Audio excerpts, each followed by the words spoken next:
Time now for your forewarned weather with Nate Larson.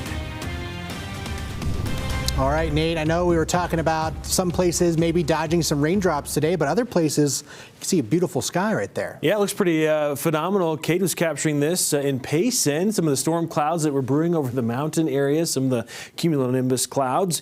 We did have some blue sky out there on top of that, though.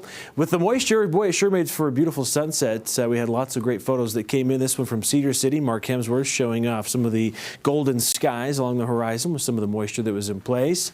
And we've shown you the Black Desert Sky Cam time lapse of some of the moisture that moved through there. No measurable precipitation popping up on the rain gauges there.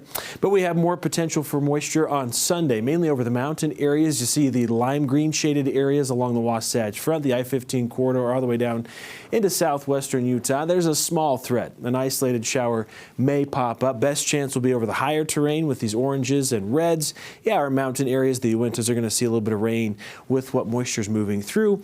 For us, it's mainly going to be the winds, and temperatures are actually going to be pretty close to average, even with the system that's pushing through the state. Wind speeds right now still slightly elevated in Delta. We've had some showers and thunderstorms roll through Millard County into Juab County as well. Right now it's pretty calm as far as light winds for Salt Lake, but breezy in Provo. Our high temperatures today were usually in the mid-70s, so we were a couple degrees above average. For Salt Lake City, in fact, we're usually about 76, so not too far from normal.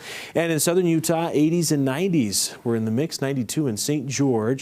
We're expecting more of the same, similar conditions tomorrow, even into Monday, as temperatures are going to be close to average before they really skyrocket next week. So, yeah, if you're stepping outside for a late night stroll, about 70 in Salt Lake right now, 81 by comparison for St. George.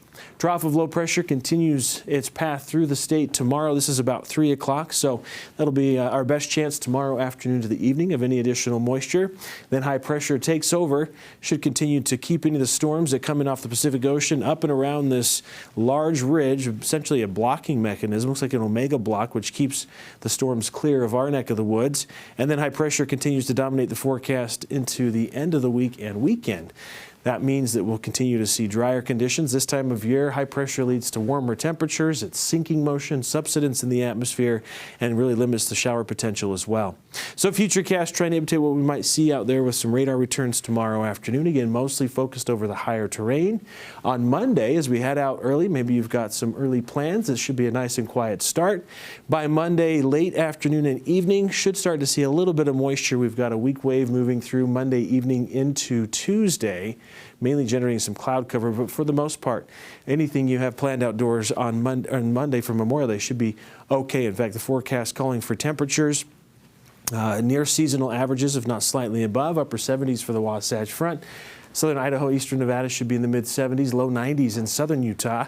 90 for St. George tomorrow, 93 breezy winds on Monday. We start to warm the temperatures up, though, into those upper 90s towards the end of the week, and could have 101 by Friday. So first triple-digit day of the year with that ridge of high pressure really overhead could give us that 101 on Friday. So staying really toasty. In southern Utah, still 98 as we get into the weekend as well. Slight chance of a shower on your Sunday, partly cloudy skies. 79 for us along the Wasatch Front, or upper 70s will be mid-80s on Monday. We're hanging out in the mid-80s throughout much of this next week, so a bit of a wash, rinse, and repeat for the temperature pattern. But we will have a little bit of moisture in the mix on Wednesday. Could have a slight chance of a shower. We climb all the way up to 90 degrees, though, on Saturday. Could be our first one of the season. Jordan, Wes?